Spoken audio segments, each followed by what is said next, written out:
Bab 2430. Tidak akan melawan. Dunia spiritual.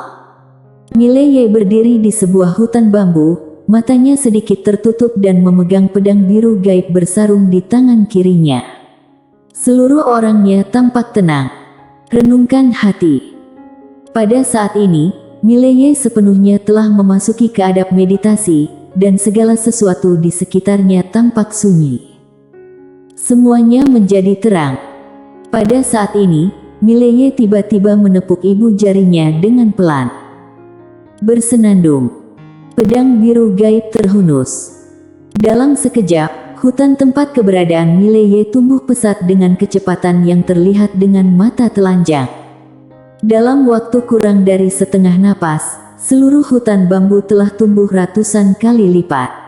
Seketika, hutan bambu itu layu dengan cepat, dan pada akhirnya berubah menjadi debu. Saat ini, hutan bambu ini telah melewati waktu hampir 1000 tahun. Satu pedang adalah 1000 tahun. Mileye buru-buru menyingkirkan pedang biru gaib, dengan ekspresi yang serius. Perlu mengatakan, hal ini sedikit di luar dugaannya. Dia tidak menyangka bahwa kekuatan Elapse begitu menakutkan. Selain dirinya, ruang hampa dalam radius beberapa mil yang menjadikan dia sebagai pusatnya secara langsung berlalu selama hampir 1000 tahun. 1000 tahun. Konsep apaan ini? Mengerikan sekali. Mileye sendiri merasa ketakutan, karena sebuah kecerobohan benar-benar akan mati mendadak di tempat. Tapi itu masih belum cukup. Karena bagi para master teratas umur 1000 tahun ini tidak terlalu banyak. Sekarang beberapa master hidup selama jutaan tahun, jadi 1000 tahun itu termasuk apa? Tidak termasuk apa-apa. Tentu saja, dia juga mempunyai solusinya. Pedang tadi hanya percobaan saja, tidak menggunakan terlalu banyak kekuatan Elapse. Pokoknya, dia yang memiliki pedang biru gaib tidak hanya bisa langsung terhubung dengan dunia pagi, tetapi juga bisa meminjam kekuatan Elapse dari dunia pagi. Pada saat ini, Ekaling tiba-tiba muncul di samping Mileye. Dia melihat sekeliling, lalu menatap Mileye dengan ekspresi yang sangat serius. Kamu bisa mengeluarkan kekuatan Elapse yang berada di dalam dunia pagi. Mileye menganggukkan kepala, iya. Ekaling berkata dengan suara yang dalam, bagaimana kamu melakukannya? Mileye mengangkat pedang biru gaib yang berada di tangannya. Eka sedikit mengernyit, pedang yang dibuat ayahmu. Mileye menggelengkan kepala, adikku yang membuatnya untukku.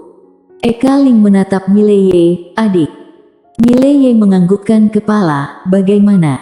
Hebat kan? Eka menggelengkan kepalanya, lebih dari hebat, itu sungguh menakutkan. Sangat menakutkan. Sebelumnya, beberapa orang ingin mengeluarkan kekuatan ruang waktu di dunia pagi, tapi pada akhirnya semua orang menyerah. Tahukah kamu kenapa? Mileye merasa penasaran, kenapa? Ekaling berkata dengan suara yang dalam, karena itu adalah hal yang tidak mungkin. Mileye sedikit mengernyit, kurasa sangat sederhana kok. Soalnya, aku bisa mengeluarkannya dengan mudah. Tidak sulit sama sekali. Wajah Ekaling berkedut, kamu coba tidak gunakan pedang itu. Mileye. Ekaling melanjutkan, tahukah kamu mengapa semua orang menyerah? Karena jika ingin mengeluarkan kekuatan Elapse harus memiliki media. Ini setara dengan membangun jembatan antara ruang waktu dunia ini dengan ruang waktu dunia pagi. Untuk mencapai ini, pada awalnya beberapa orang menggunakan benda ilahi yang tak terhitung jumlahnya, berharap untuk menggunakan benda ilahi ini sebagai perantara, kemudian menarik keluar kekuatan Elapse dari dunia pagi. Tetapi pada akhirnya mereka menemukan bahwa benda ilahi manapun tidak dapat menahan kekuatan Elapse tersebut, sehingga mereka terpaksa harus menyerah. Ngomong-ngomong, dia melirik pedang biru gaib yang berada di tangan Mileye, lalu berkata, pedangmu ternyata sangat menakutkan sehingga bisa menahan kekuatan Elapse. Saat berbicara, dia melirik Mileye, adikmu seharusnya tidak lemah, kan? Mileye mengedipkan mata, lebih kuat sedikit dariku. Eka menatap Mileye dengan tatapan kesal, seharusnya tidak sedikit kan? Mileye tertawa, lalu berkata, Tetua Eka, jadi aku termasuk orang pertama yang mengeluarkan kekuatan elapse ruang waktu.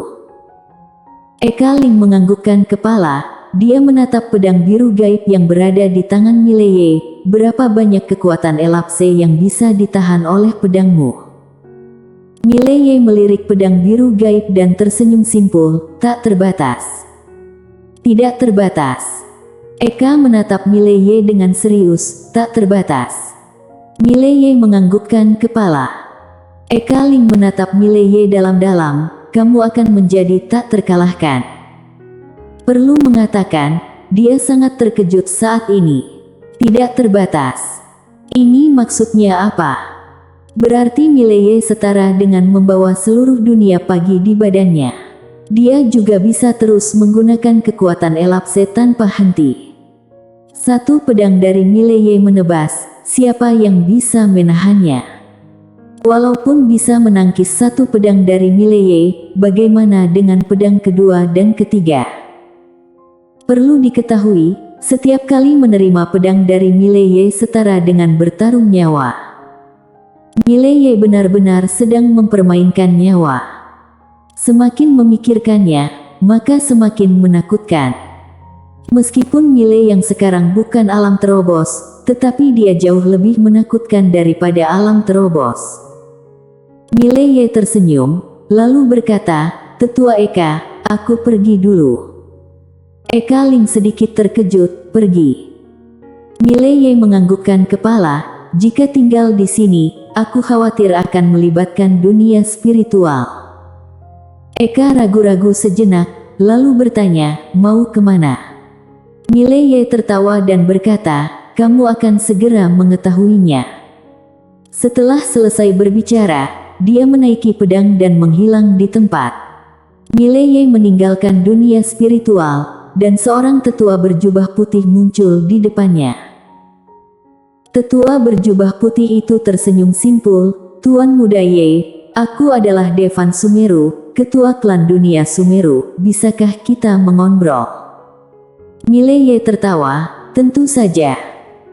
Tetua berjubah putih tertawa, lalu berkata, Tuan Muda Ye, aku datang ke sini kali ini adalah untuk mengkonfirmasi satu hal, yaitu masalah menara kecil. Apakah menara kecil itu begitu ajaib? Mileye mengedipkan mata, kamu sudah tahu, mengapa harus tanya lagi? Tetua berjubah putih menghelakan nafas dengan suara yang rendah, aku tidak pernah menyangka ada senjata dewa yang begitu menakutkan di dunia ini. Mileye tersenyum dan tidak berbicara. Tetua berjubah putih menatap Mileye, dan berkata dengan serius, Tuan Muda Ye, kali ini dunia kuno ternyata merebut menara kecilmu di siang bolong. Perilaku seperti ini benar-benar tidak manusiawi dan sungguh tidak tahu malu. Dunia Sumeru aku dan dunia langit memutuskan untuk menegakkan keadilan dan membantu kamu mendapatkan kembali menara kecil ini dan mengembalikan 6 alam di masa depan yang cerah. Mileye berkedip, lalu mengacungkan jempol, oke. Bagus sekali. Tetua berjubah putih menatap Mileye, menunggu Mileye melanjutkan. Namun, Mileye justru berhenti berbicara. Tetua berjubah putih membeku, dia ragu-ragu sejenak, lalu berkata, Tuan Muda, kamu sepertinya tidak terlalu semangat ya. Mileye menghelakan nafas dengan suara yang rendah, Ketua klan, Sekte Gu adalah salah satu dari 6 klan di dunia, kekuatan super. Kamu coba lihat aku termasuk apa? Seorang yang tidak memiliki latar belakang dan tanpa pendukung, apa yang bisa aku gunakan untuk melawan Sekte Gu? Berbicara tentang ini, dia menghelakan nafas berat lagi, kemudian berkata, Senior, kamu tidak mengerti kesedihan tokoh kecil seperti kami.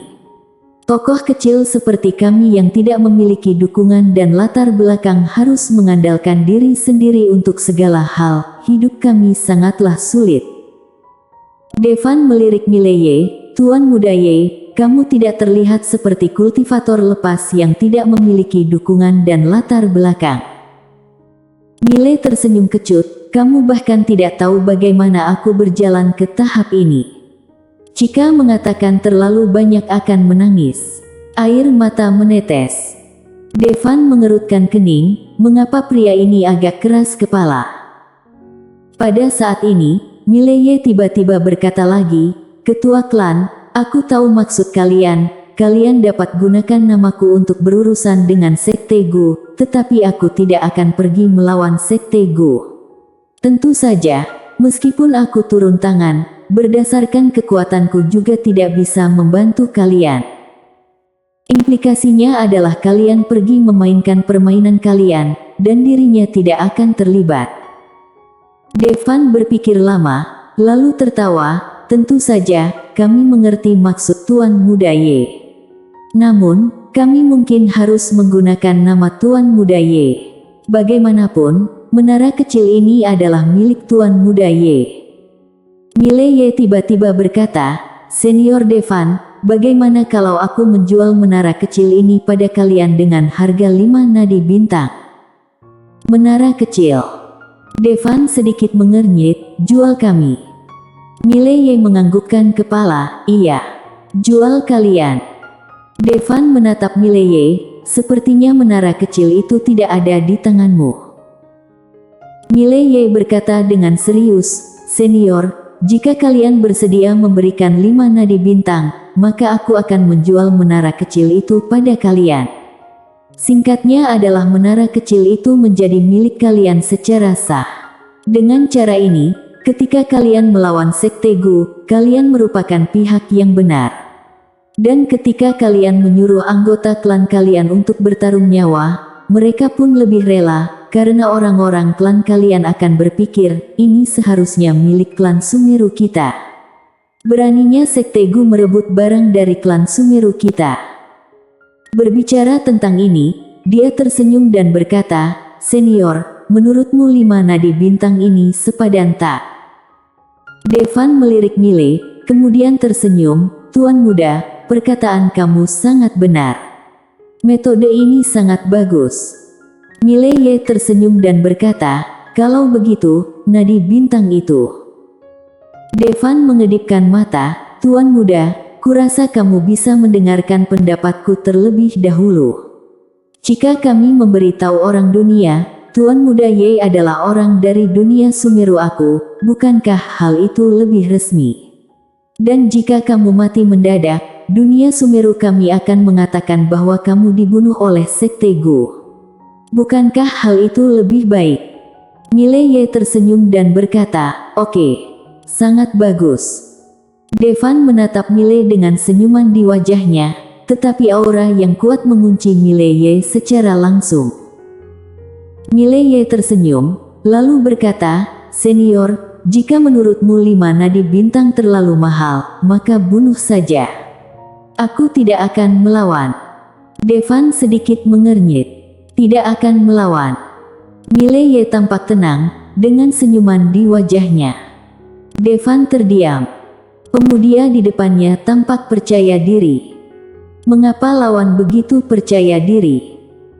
Devan menatap Mileye, dan berkata sambil tersenyum, Tuan Muda, bukankah kamu mengatakan bahwa kamu tidak memiliki pendukung, tidak memiliki latar belakang? Mileye mengedipkan mata, iya, memang tidak ada pendukung. Tidak ada latar belakang. Dari awal kultivasi aku hingga saat ini, aku telah berjuang keras sendirian, dan tidak ada hubungannya dengan orang lain. Termasuk pembunuhan aku terhadap master tingkat penguasa Sekte Gu sebelumnya.